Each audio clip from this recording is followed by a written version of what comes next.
This happened years ago, but some memories don't fade. They sit in the back of your mind like a loaded weapon, waiting. I worked for a manufacturing company with multiple offices spread across the region. It was solid work, long hours, decent pay, the kind of job where you kept your head down, followed procedure, and didn't make waves. I wasn't important. I wasn't powerful. I was replaceable, and everyone knew it. Especially my boss. He was the textbook definition of a type A personality. Sharp suits, loud voice, always standing just a little too close when he talked to you. He liked control the way some people like oxygen. Meetings weren't about productivity, they were about dominance. If you made a mistake, he didn't correct you privately, he corrected you publicly, slowly, with a smile that said he was enjoying it. And he did enjoy it. Messing with people was his hobby, breaking confidence, testing loyalty, watching people squirm. The cruel part? Upper management loved him. He delivered results, numbers went up, complaints mysteriously went nowhere. He had that dangerous combination of authority and protection, the kind that turns small men into monsters. He was married, too, to another employee, a woman who worked a different department, sweet, quiet, blonde. She believed in him, you could tell. She brought him lunch sometimes, smiled when he interrupted her work to bark orders. Everyone saw it. What most people didn't see was the other side of him. He traveled often, site visits, interoffice meetings, consultations, and every time he went on a trip, rumors followed. Whispers by the vending machines, sudden transfers, women who wouldn't meet your eyes anymore. Later, I learned why. He had a hobby: photography. Not landscapes, not wildlife. Trophies. He liked documenting his affairs. And not just for himself, he'd show them off, carefully, selectively, to a few men on the production floor he trusted.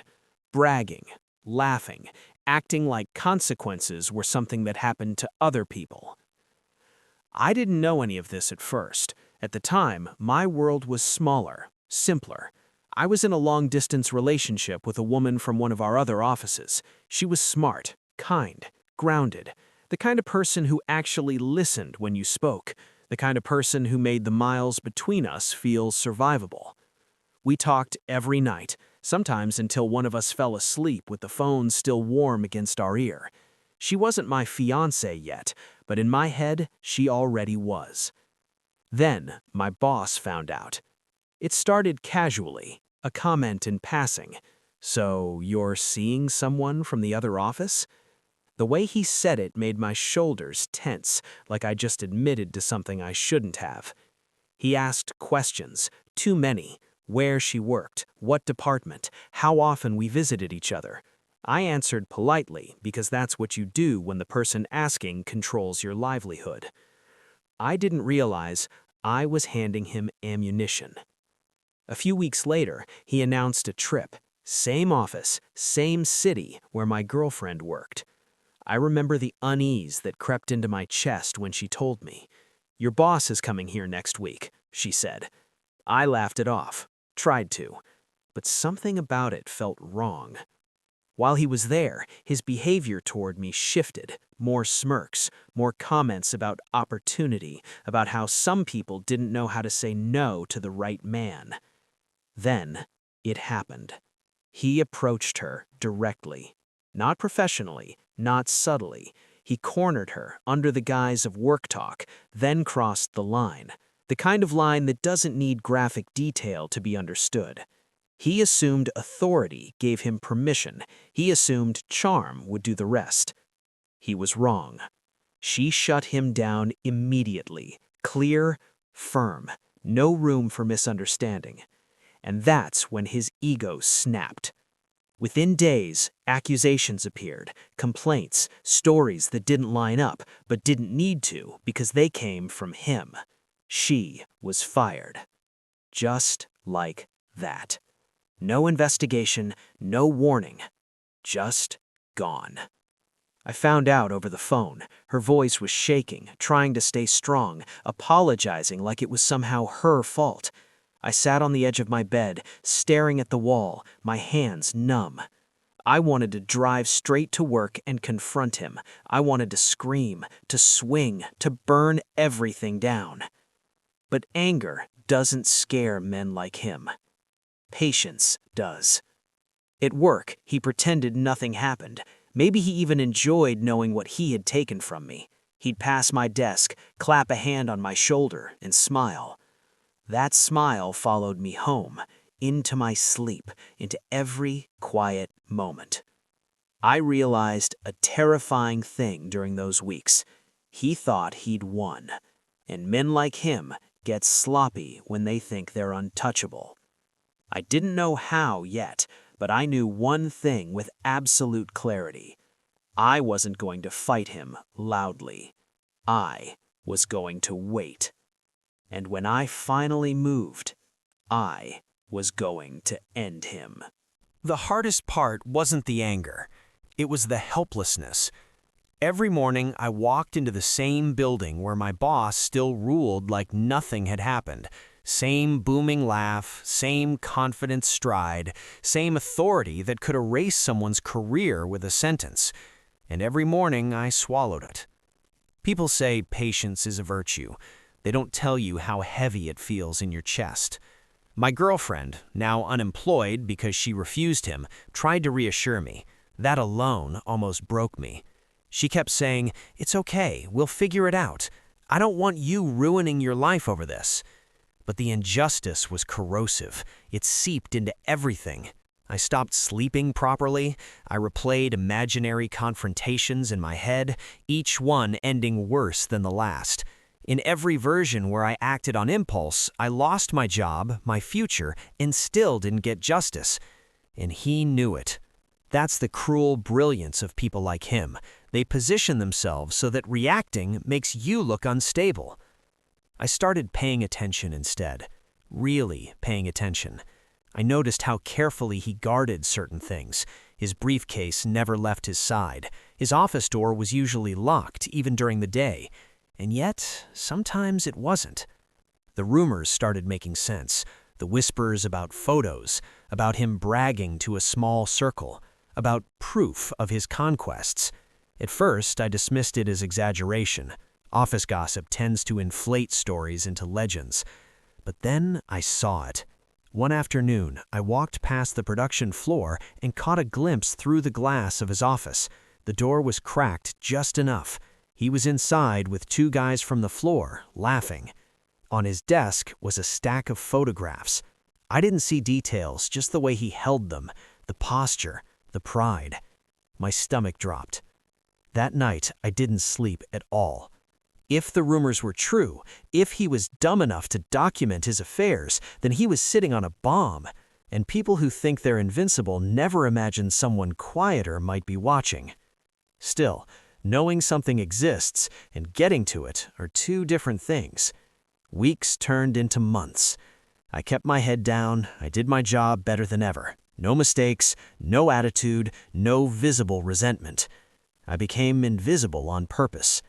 Inside, though, I was cataloging everything. His routines, his travel schedule, the way he treated people, the way his wife still brought him lunch, still smiled, still believed. That part bothered me more than I expected, because while he was a predator, she was collateral damage. And that's where the moral line sharpened for me. I wasn't going to hurt him physically. I wasn't going to fabricate lies. I was going to let the truth do what it always does when exposed to light. But I needed proof. Months passed, then more. Just when I started to wonder if I'd missed my chance, an opportunity appeared disguised as boredom. A Saturday. Overtime. The building was quiet, almost hollow, the kind of quiet where every footstep echoes. I was assigned to work alone, catching up on drawings and measurements. Around mid-morning, the cleaning staff came through.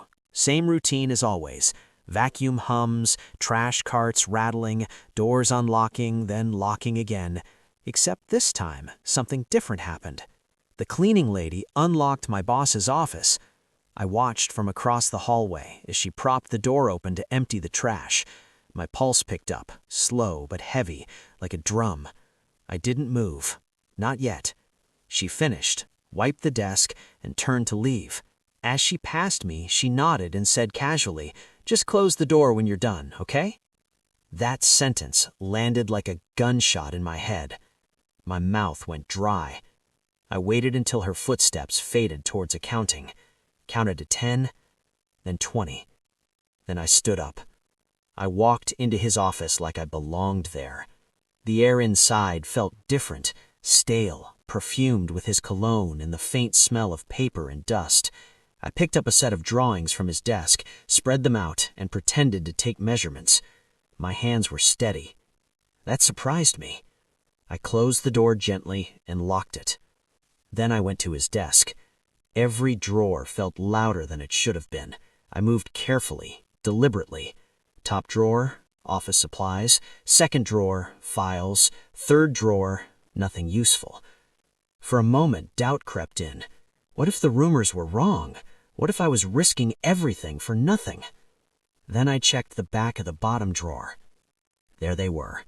A stack of photographs almost 4 inches tall. My breath caught. I didn't look at them right away. I just stared at the stack, my mind racing. Evidence.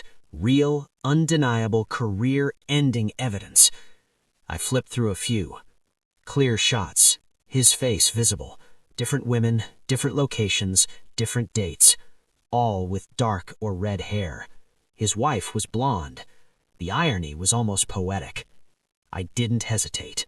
I took all of them. Every single photo. I slid them into my bag, replaced the drawer exactly as I found it, unlocked the door, and returned to my desk. When the cleaning lady came back through, I closed the door like nothing had happened. The rest of the day passed in a blur. My heart didn't slow until I was home, sitting alone, the photographs spread out on my table. I felt calm, not triumphant, not vengeful, focused. I didn't rush. That was key. Rushing leads to mistakes. I waited again.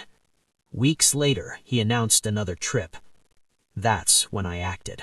The moment he announced his next trip, something inside me clicked into place. Not anger, not fear, certainty. This wasn't impulse anymore. This was execution. I didn't tell anyone what I had. Not my coworkers, not even my girlfriend. Keeping it quiet kept it clean. The less emotion involved, the sharper the blade. The photos stayed hidden, wrapped in a plain manila envelope, tucked beneath old tax papers in a drawer at home. Every now and then, I'd take them out and look at them, not for satisfaction, but for clarity. This wasn't about revenge anymore. This was about consequences. I studied the details. Postmarks on the backs, hotel room numbers visible in reflections, the kind of careless arrogance only a protected man develops. He never imagined these would leave his control. I also studied her, his wife. I'd see her sometimes in the hallway, still wearing her wedding ring, still talking about weekend plans like the future was solid. She trusted him in a way that now felt almost painful to witness. I didn't feel guilty, because the truth belongs to the people it affects. I knew exactly how to do it. No confrontation, no threats, no fingerprints. I waited until he was confirmed out of town. Then I took a long lunch. I chose the post office carefully, not near work, not near home, the closest one to his house, but not the one his wife usually used. I selected a dozen photos, enough to remove all doubt, enough to paint a pattern. Every image showed his face clearly. Every image showed intimacy. Every image told the same story. I didn't write a note. Notes can be argued with. Photos can't. I addressed the envelope by hand. Neat. Calm. No return address. When I dropped it into the slot, there was no dramatic music in my head, no shaking hands. Just relief. Like exhaling after holding your breath for months.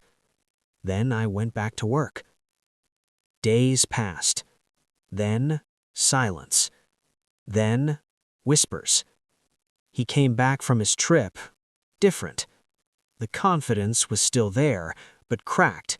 His temper flared faster. His phone calls grew tenser. He disappeared into his office more often. A week later, his wife stopped coming to work. 2 weeks after that, the news spread like electricity through the building. Divorce. Not quiet, not amicable. His wife's lawyer went for the throat. Infidelity, workplace misconduct, abuse of authority, assets, reputation. He tried to fight it. He failed. Management distanced themselves. HR suddenly remembered policies. Investigations were opened. Past complaints resurfaced. Men like him rely on silence. Once it breaks, it never stops. He wasn't fired immediately. That came later. What happened first was worse. Everyone knew. The man who strutted the floor showing off trophies now avoided eye contact. The laughter vanished. The office door stayed closed. I passed him once in the hallway. He didn't look at me. For the first time, I was invisible to him. And that felt better than any confrontation ever could. At home, my girlfriend and I rebuilt slowly. She found a new job. We closed the distance. We healed. Years later, she became my wife. And we don't feel angry anymore, because justice doesn't always scream. Sometimes, it waits. The thing no one tells you about revenge is that the moment it succeeds, it gets very quiet. No cheering, no dramatic collapse, just a slow, inevitable unraveling. After the divorce became public, the building changed.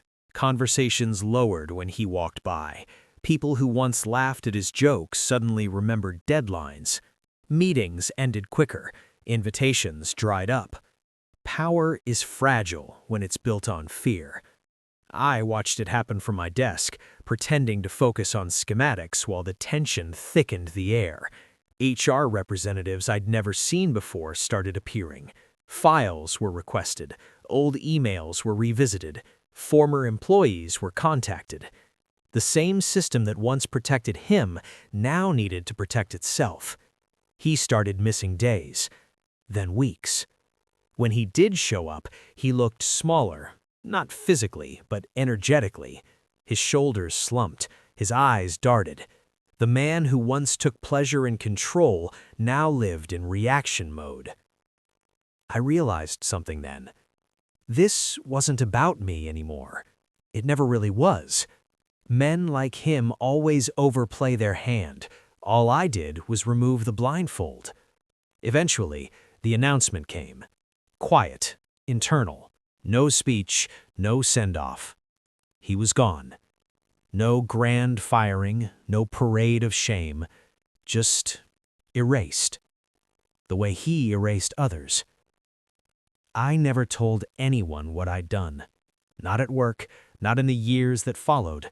Some victories aren't meant to be shared. They're meant to be carried privately, like a scar that reminds you what you survived. One night, years later, my wife and I sat on the porch watching the sun disappear behind the trees. She squeezed my hand and said, "I'm glad you didn't ruin your life over him." I smiled, because I hadn't. He ruined his own. Some people think revenge has to be loud to be satisfying, but the most powerful kind doesn't announce itself. It waits, and it lets the truth do the damage. If this story hit something real for you, hit like, subscribe, and share it with someone who believes patience is weakness.